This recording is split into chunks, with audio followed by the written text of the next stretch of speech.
পাউরুটি দিয়ে যে এত মজাদার একটা মিষ্টি বানানো যায় না দেখলে আপনার বিশ্বাসই করবেন না। নমস্কার বন্ধুরা, আমি অপালার রান্নাঘরে আপনাদের সকলকে স্বাগত জানাই।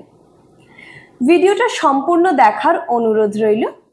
আর রেসিপিটা ভালো লাগলে ভিডিওটাতে একটা লাইক দিয়ে আমার চ্যানেলটা সাবস্ক্রাইব করে আমার পাশে থাকার অনুরোধ রইল। তাহলে চলুন আর দেরি না করে রেসিপিতে চলে যাই। পাউরুটি দিয়ে এই মালাই কেকটা বানানোর জন্য আমি এখানে 6 পিস পাউরুটি নিয়ে নিয়েছি। প্রথমে এই পাউরুটিটাকে খুব হালকাভাবে আমি 2 পিঠ সেঁকে নিচ্ছি। সেঁকার সময় অবশ্যই খেয়াল রাখবেন যাতে পাউরুটিতে কোনো পোড়া দাগ না আসে। সবকটা পাউরুটিকেই আমি হালকাভাবে সেঁকে নিয়েছি। এবার পাউরুটির এই ধারগুলোকে আমি একটা ছুরির সাহায্যে কেটে বাদ দিয়ে দিচ্ছি।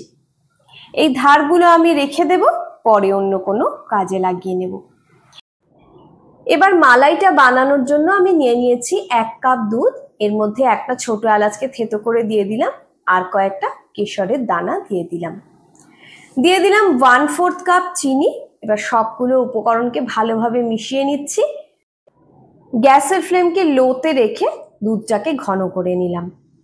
এবার অন্য একটা কাঁচের পাত্রে আমি নিয়ে নিয়েছি 1 কাপ হুইপড ক্রিম। এই ক্রিমটা কিন্তু একদম ঠান্ডা, ফ্রিজ থেকে বার করে সঙ্গে সঙ্গে নিয়েছি। তার মধ্যে 2 ফোঁটা ইয়েলো ফুড কালার দিয়ে দিলাম। এবার এটাকে আমি ততক্ষণ অবধি বিট করে নেব যতক্ষণ না এর একটা স্টিফ পিক আসছে। স্টিফ পিক আনার জন্য টোটাল আমাকে 6 থেকে 7 মিনিট মতন বিট করতে হয়েছে।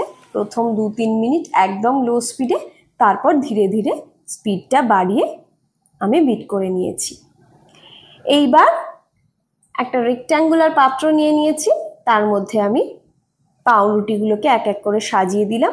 প্রথমেই তার উপর বানিয়ে নেওয়া মালাইটা দিয়ে দিলাম, তার উপর দিয়ে দিচ্ছি ক্রিমটা। এবার ক্রিমটাকে খুব ভালোভাবে আমি পুরো পাউরুটির ওপর ছড়িয়ে দিচ্ছি। তার উপর আমি আরও যে 3টে পাউরুটি রেখেছিলাম সেটা দিয়ে দিলাম। একইভাবে এর ওপরেও মালাই দিয়ে দিলাম এবং তার উপরে ক্রিমটা দিয়ে পুরো পাউরুটিটাকে এইভাবে কভার করে নিচ্ছি। এটাকে এবার 15-20 মিনিটের জন্য ফ্রিজে রেখে দিলাম।